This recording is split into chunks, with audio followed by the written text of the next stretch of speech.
सदी की बात है। पंजाब के लोग ज़मीन की खुदाई कर रहे थे। वहाँ उन्हें ज़मीन के नीचे बनी बनाई ईंटें मिल गई। उन लोगों ने इसे भगवान का चमत्कार माना और वे लोग उन ईंटों का इस्तेमाल अपना घर बनाने में करने लगे। लेकिन उन लोगों को क्या पता था कि जिन ईंटों का इस्तेमाल वो कर रहे हैं वो ईंटें उन्हें अतीत के एक ऐसे दौर में ले जाएंगी जहाँ कभी हजारों साल पहले हम जैसे ही दूसरे लोग एक खुशहाल जिंदगी जीते थे। 1921 में जब फिर से पंजाब में खुदाई की गई तो जो सामने आया वो भारत की एक बहुत पुरानी सभ्यता के अवशेष थे। अब तक हमने सिर्फ कहानियों में सुना था कि भारत का इतिहास बहुत पुराना है, लेकिन ये पहली बार था जब हमें इसके सबूत मिल रहे थे। इस खोज ने हमें इजिप्ट और मेसोपोटामिया की प्राचीन सभ्यताओं के साथ ला खड़ा कर दिया। शुरुआत में इस सभ्यता की जितनी भी बस्तियां खोजी गई थी वे सभी सिंधु नदी के किनारे पर मिली थी। इसीलिए इस सिविलाइजेशन को नाम दिया गया सिंधु घाटी की सभ्यता। आज से 4,500 साल पहले सिंधु घाटी सभ्यता अपने शिखर पर थी। उस दौरान इस सभ्यता में करीब 5 मिलियन लोग रहते थे। सिंधु घाटी सभ्यता की खास बात यह है कि यह पहली अर्बन सिविलाइजेशन थी, यानी पहली बार हमारी दुनिया में शहरों का निर्माण हो रहा था। इससे पहले लोग छोटे छोटे गांवों में रहते थे। वक्त बीतता गया और फिर छोटे छोटे कस्बे बनाए गए और फिर इन लोगों ने शहरों का निर्माण कर दिया। ऐसे शहर जिन्हें केयरफुली प्लान किया गया था। इन शहरों के मकान पकी हुई ईंटों के बने हुए थे। इन शहरों में कम से कम 30,000 लोग ऐसे थे जो ऐसे घरों में रहते थे जहां बाथरूम और फ्लश टॉयलेट बने हुए थे। क्या आप इमेजिन कर सकते हैं आज से 4,500 साल पहले इतनी आधुनिक चीजें वजूद में आ गई थी। सिंधु घाटी सभ्यता के जो घर थे उन घरों के आकार में काफी फर्क था। इससे ये पता चलता है कि जो अमीर लोग थे वो बड़े घरों में रहते थे और समाज के गरीब लोग छोटे घरों में रहते थे। घरों के गंदे पानी को निकालने के लिए नालियां बनी हुई थी। ये नालियां गली की मेन नाली से जाकर मिलती थी। इससे आप ये अंदाज़ा लगा सकते हैं कि उस ज़माने के लोगों को भी सफाई वगैरह की अच्छी समझ थी।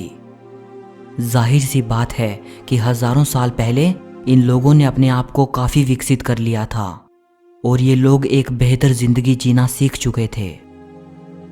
सिंधु घाटी सभ्यता के जो 2 सबसे बड़े शहर थे वो थे हड़प्पा और मोहनजोदारो। इस सभ्यता में जो गांव के लोग होते थे वो पशुपालन और खेती बाड़ी करते थे और शहर में रहने वाले लोग तो दूसरे देशों के साथ व्यापार तक करते थे। इन लोगों के समाज में कई तरह के पेशेवर लोग रहते थे, जैसे सुनार, मिट्टी के बर्तन बनाने वाले, लकड़ी का काम करने वाले लोग, कारीगर और ईंटें बनाने वाले पेशेवर लोग। सिंधु घाटी सभ्यता में खुदाई के दौरान औरतों की मूर्तियां भारी मात्रा में मिली हैं। ऐसा हो सकता है कि इन लोगों के समाज में औरतों की दशा काफ़ी अच्छी थी और ये लोग औरतों की काफ़ी इज्जत करते थे। ये माना जाता है कि सिंधु घाटी के लोग काफ़ी धार्मिक थे।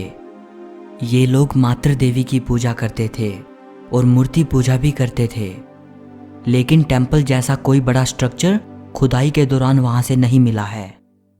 हिस्टोरियंस मानते हैं कि ये लोग मंदिरों में नहीं बल्कि अपने खेतों वगैरह में पूजा करते थे। ये लोग आग की पूजा और पेड़ की पूजा करते थे और ये लोग पानी को भी काफ़ी पवित्र मानते थे। यानी एक तरह से कहा जाए तो ये लोग मूर्ति पूजा के अलावा कुदरती चीज़ों की पूजा करते थे, जैसे आग, पानी, पेड़ पौधे, पशु और सूरज आदि। सिंधु घाटी सभ्यता के लोगों की जो जो धार्मिक मान्यताएं थी उसका एक बहुत बड़ा हिस्सा तो आज भी हमारे समाज में मौजूद है। जो जो प्रथाएं उन लोगों में थी वहीं आज भी हम में मौजूद हैं। वैसे तो सिंधु घाटी सभ्यता के दौर को गुजरे 4,000 साल से भी ज़्यादा का वक्त बीत चुका है, लेकिन तब से लेकर आज तक निरंतरता की एक ऐसी लहर चली आ रही है जो आज भी हमें हमारे उसी हजारों साल पुराने इतिहास से जोड़ती है। यानी हम भारतवासी आज भी अपने हजारों साल पुराने पास्ट को जी रहे हैं और ये हमारे लिए अपने आप में ही बड़ी खुशी की बात है। कुछ 4000 साल पहले ये सभ्यता मिटने लगी थी। ऐसा कैसे हुआ कोई नहीं जानता। इस महान सभ्यता का अंत कैसे हो गया, इसको लेकर इतिहासकारों की अलग अलग राय है। सिंधु घाटी सभ्यता नदियों के किनारे बसी हुई थी और सिंधु नदी अपनी भयंकर बाढ़ों के लिए जानी जाती थी, जो शहरों और गांवों को बहा ले जाती थी। सो बहुत से हिस्टोरियंस ये मानते हैं कि बाढ़ से इस सभ्यता का अंत हो गया, लेकिन कुछ कहते हैं कि नहीं, सिर्फ बाढ़ से इतनी विशाल सभ्यता का अंत नहीं हो सकता। इसीलिए वो और भी बातें कहते हैं। वे कहते हैं कि इन शहरों में कोई बड़ी महामारी फैली होगी जिससे शहरों की आबादी खत्म हो गई।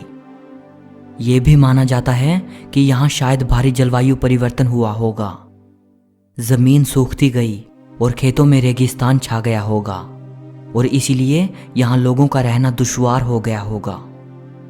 कुछ मानते हैं कि यहाँ विदेशी लोगों का हमला हुआ था, लेकिन ज़्यादातर इतिहासकार इस बात से इनकार करते हैं क्योंकि खुदाई के दौरान हथियार वगैरह कुछ ज़्यादा नहीं मिले हैं।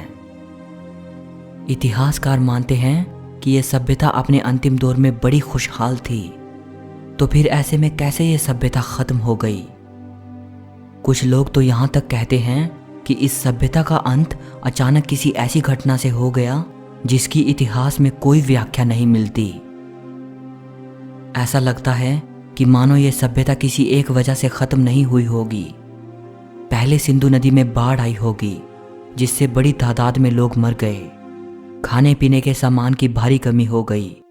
लाशों के सड़ने से कोई महामारी फैल गई होगी जिससे और भी लोग मरने लगे होंगे, और जो लोग बच गए होंगे वे अपने घरों को छोड़कर कहीं दूर जाकर बस गए होंगे, और इस तरह हमेशा के लिए इस विशाल सभ्यता का अंत हो गया होगा।